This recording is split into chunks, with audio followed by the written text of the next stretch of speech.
John Wayne Gacy, el payaso asesino.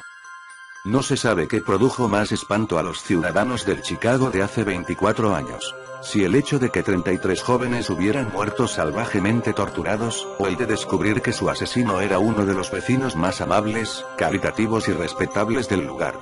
El lector que a partir de ahora va a adentrarse en la historia real de John Wayne Gacy descubrirá que el mal humano se esconde en lugares todavía menos accesibles que una arteria cerebral colapsada, como la que tenía Gacy desde que se cayera en el jardín de su casa cuando era niño y que, según algunos expertos, transformó su cerebro en una mente psicopática. Quizás el mal anide en las entrañas del alma de algunos hombres que parecen, pero solo parecen, buenos. No cabría otra forma de calificar a un ciudadano tan ejemplar como John. Era un eficaz hombre de negocios, dedicado plenamente a hacer crecer su empresa de albañilería y decoración, a cuidar de su casa, a amar a su segunda esposa y a cultivar las relaciones sociales. El tiempo libre siempre lo dedicaba a los demás. Organizaba las fiestas vecinales más famosas del barrio, se vestía de payaso y amenizaba las tardes de los niños ingresados en el hospital local. Incluso fue tentado por la política y se presentó como candidato a concejal. Y lo habría llegado a ser si no se hubiera cruzado en su camino el joven Jeffrey Rignall y su tenaz lucha por la supervivencia. El 22 de mayo de 1978, Rignall decidió salir a tomar unas copas en alguno de los bares del Newtown de Chicago. Mientras paseaba, ya de noche, un coche le cortó el paso. Un hombre de mediana edad y peso excesivo se ofreció para llevarle a la zona de bares más famosa del lugar.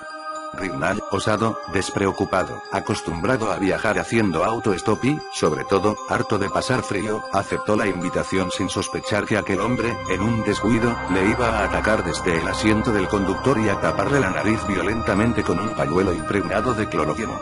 Lo siguiente que Rignall pudo recordar fue la imagen de su nuevo colega desnudo frente a él, exhibiendo una colección de objetos de tortura sexual y describiendo con exactitud cómo funcionaban y cuánto daño podrían llegar a producir. Rignall pasó toda la noche aprendiendo sobre sus propias carnes mancilladas una y otra vez la dolorosa teoría que su secuestrador iba explicando. A la mañana siguiente, el joven torturado despertaba bajo una estatua del Lincoln Park de Chicago, completamente vestido, lleno de heridas, con el hígado destrozado para siempre por el cloroformo, traumatizado y pero vivo. Tenía el triste honor de ser una de las pocas víctimas que escaparon a la muerte después de haber pernoctado en el salón de torturas de John Wayne Gacy.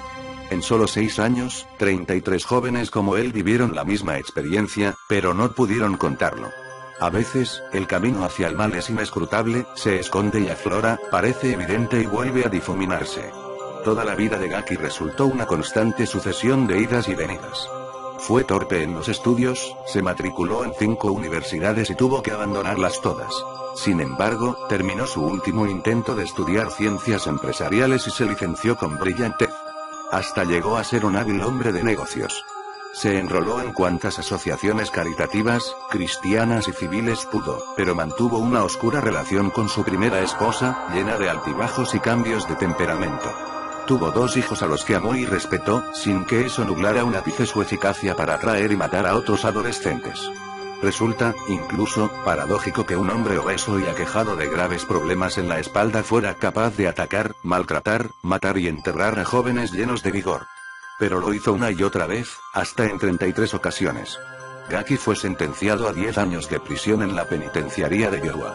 La historia de un asaltador de menores parecía tocar felizmente a su fin y, cuando en realidad, no había hecho más que empezar. Incomprensiblemente, Gacy salió de la cárcel 1 año y medio después, aireando un indulto concedido en atención a su buen comportamiento y las evidentes muestras de reforma dadas por el reo. El juez no tuvo duda de que aquel preso de 27 años se había transformado en otro hombre. Lo que no supo hasta 3 años después es que el nuevo John Wayne Gacy era aún peor. En diciembre de 1978, la madre del joven de 15 años Robert Piest empezó a impacientarse al ver que no regresaba del trabajo.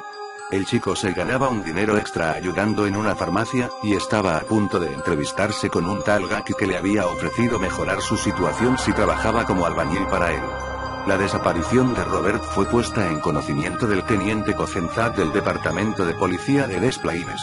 Entre sus pesquisas, el agente hizo una llamada de Gacy, ya que su nombre aparecía entre los papeles del chico. Por supuesto, el ciudadano Gaki no acudió a la cita, se excusó diciendo que estaba enfermo, pero se presentó voluntariamente en la comisaría al día siguiente. Para entonces, el teniente se había encargado de estudiar el historial penal de aquel hombre, sentenciado e indultado por asaltar a un menor. Aunque Gaki negó cualquier relación con Piest, la policía logró una orden de registro de su domicilio en la que se incautó del más completo arsenal de instrumentos de tortura jamás visto en la región. Pocos días hicieron falta para lograr que Gaki confesara y entregara a la policía un detallado plano del jardín de su casa, en el que había marcado los lugares donde yacían los 33 cadáveres. En su declaración final, la vida del payaso asesino pareció sacada de una película de terror. Durante el juicio, Gaki aseguró que existían 4 John: el contratista, el payaso, el vecino y el asesino, y constantemente respondía con las palabras de uno y de otro. Lo que no pudo explicar fueron los motivos que le llevaron a dejar con vida al joven Rignall, cuya declaración sirvió para mandar al criminal a la camilla donde se le aplicó una inyección letal el 10 de mayo de 1994. Sus últimas palabras fueron: «Besadme el culo». Después de eso Gaki murió.